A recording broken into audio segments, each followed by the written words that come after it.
మా వాళ్ళు మంచికి గొంగడేస్తారు లేకుంటే గొడ్డలు పడతారని. ఇప్పుడు ఆ మంచికి గొంగడేసారు కానీ ఇప్పుడు గొడ్డలు ఎవరి మీద పట్టాలో అర్థమవుతలేదు. ఇంట్లో మీద పట్టాలన్నా బయట మీద పట్టాలన్నా అని. పేదరికంలో ఉండి గొర్రెలు కాసుకొని ఎక్కడో మన్యం పోయి కర్ణాటక వాళ్ళు ఇక్కడికి వచ్చి ఇక్కడ కర్ణాటక పోడు మహారాష్ట్ర పోడు గొర్రెలను మేపుకుంటా ఇంకా ఆడిపాడే వయసులోన చదువు సంధ్యాలు ఏమీ లేక గొర్రెల కాసి బర్రెల కాసి సిన్ని తమ్మయ్య నువ్వు గోవులలో కలిసినావు ఆ సిన్ని తమ్మయ్య అని ఇప్పుడు 50 ఏళ్ల కింద ఇన్నది. ఇప్పటి కూడా అదే స్థాయిలో ఉన్నదైతే ఇప్పుడు దాదాపు 32 కులాల పైన జాగాలు ఇచ్చారు. అందరికి ఇచ్చినట్టే ఇచ్చి మళ్ళా మనోళ్లతోటే మన కళ్ళల్లో ఏళ్ళు పెట్టుడు కాదు కత్తులు పెట్టి కూర్చే ప్రయత్నం జరుగుతున్నది. ఒక రవి వచ్చి ఆడాడనో పాపం ఆ డప్పులు కొట్టుకుంటా డోలకులు కూడా ఇప్పుడు బండి పట్టుకొని వచ్చి వీరికి పూసుకున్నా ఎవరికో జ్వరం వస్తుందో ఏమవుతుంది లేకపోతే పూట ఇడు ఉండాలి యాడు ఉండాలి వీళ్ళు ఓ పనం అంటే ఉండాలా లేదా నారాయణకి ఇచ్చినాక యాడిపోతారు.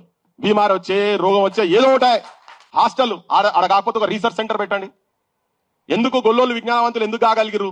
ఎందుకు ఇవాళ అనుకోకుండా అంటే అనుమయకుండా గొర్రెల కాపర్లు చేసిన దగ్గర ఎందుకు నాగరిక వ్యవస్థ అక్కడ ఎందుకు వచ్చింది? ఇట్లా రీసెర్చ్లు చేయండి రేపు పొద్దుగాల.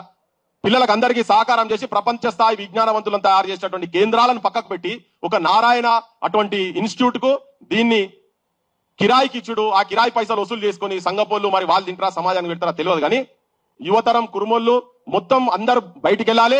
అవసరం అనుకుంటే వాళ్ళు ఇనకపోతే మేము అయినా కానీ మన జాతులను బలిస్తామని చెప్పని వీళ్ళు కనుక అనుకుంటే డోళ్లు పట్టుకొని బయటికి వెళ్ళి వాళ్ళ ఇళ్ల చుట్టూ తిరగాల్సిన అవసరం ఉంటది.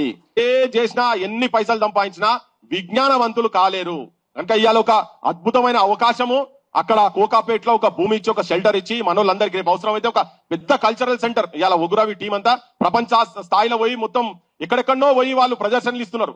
ఇక్కడ మన న్యూజిలాండ్కి వెళ్ళి వస్తే వాళ్ళు అసలు ఏం వీళ్ళ ముంగట వాళ్ళది దేనికి పనికిరాలే అటువంటి అన్ని చేస్తున్న ఒక కేంద్రం లేదు వాళ్ళకి. ఇక్కడ సెంటర్ లేదు. ఎక్కడెక్కడో ఊర్ల పంట పోయి ఏడో చెట్ల కింద ఎండకెండి వానకు దడిసి ఆ చలికి వనికి ప్రాక్టీస్ చేపిస్తున్నారు. ఇక్కడ ఒక సెంటర్ ఉండి ఒక ఫ్లోర్ మొత్తం వాళ్ళకే ఉండదు. ఉంటే ఇలా ఏ ప్రపంచంలో ఏ దేశానికి ఎక్కడ పోయినా కానీ ఆ కళారూపాన్ని అద్భుతంగా ప్రదర్శించేటువంటి అవకాశం ఉంటది కదా. సో అటువంటిది ఏం లేకుండా చేసేటువంటి కుట్ర జరుగుతున్నది కనుక ఈ జాతులు మేల్కోవాల్సిన అవసరం ఉన్నది. వీళ్ళందరూ మన గురించి పనిచేస్తలేరు. వాళ్ళు మన మందల గట్టి మందల ఈంటున్నారు అంతే కదా. ఇది గొల్లల భాషలా మంచిగా అర్థమవుతుంది. గొల్ల కుర్మల భాషలా